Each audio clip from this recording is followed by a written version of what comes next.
Sveiki mūsų žiūrovai. Šiandien keičiam mūsų mulčeriuke plaktukus, bet keičiam plaktukus į peilius. Nusprendėm pabandyti peilius vatos, nes su jais, sako, lengviau eina traktoriukas ir geriau pjauna. Tai vat šiandien išbandysim, dabar vat keičiam.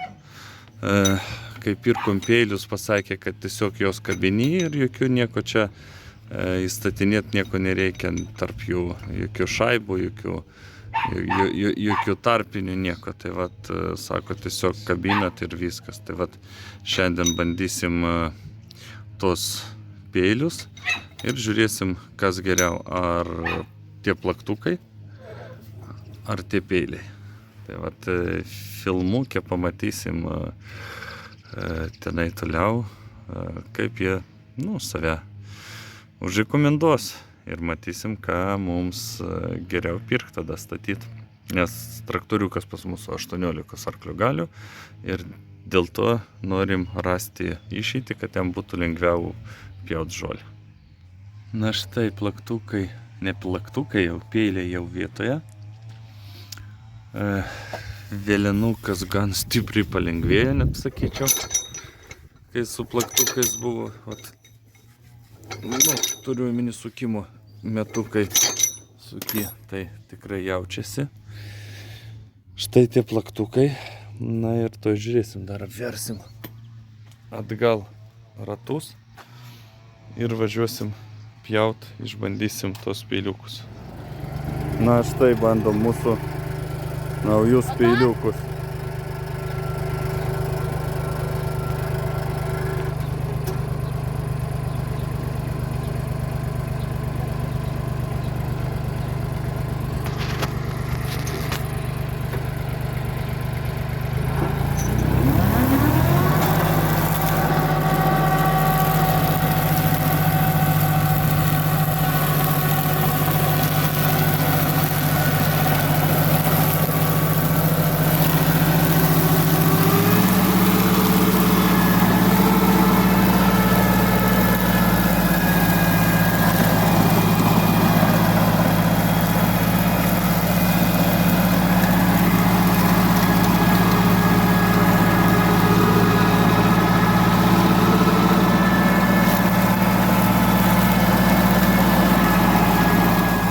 Na, štai taip atrodo mūsų žolės smulkinimas su Y formos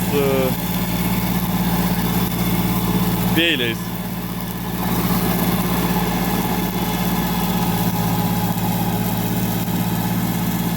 Pjauna gražiai. Traktoriukui dirbti daug lengviau yra, gan labai daug lengviau.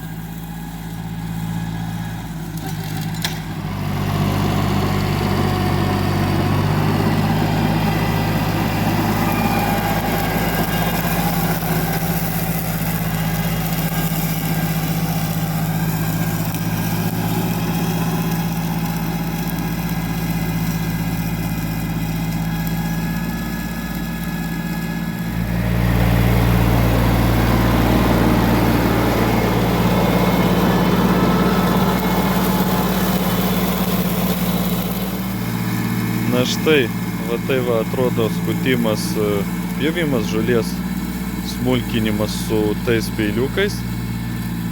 Traktoriukui daug lengviau judėt, važiuot.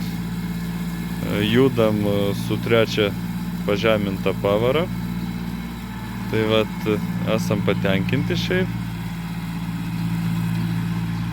kad vis dėlto radom tą, ką ieškojom, kad darbas vyktų daug greičiau. Tai sūnus dabar važinėja, tai gali būti kai kur nelabai lygiai.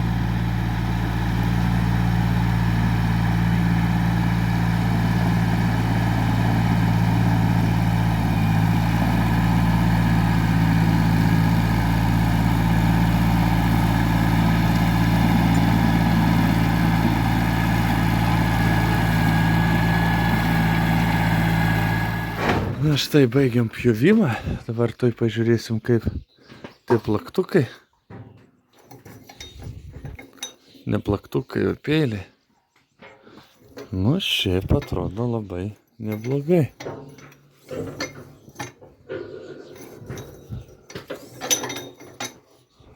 Nu, gan neblogai. Nesimato taip, kaip plaktukai būna po pirmo pjovimo labai suskaldyti ir nu, netgi po žalesnį labai gražiai atrodo. Tai štai toks mūsų šios dienos darbas. Visiems iki sekančių susitikimų.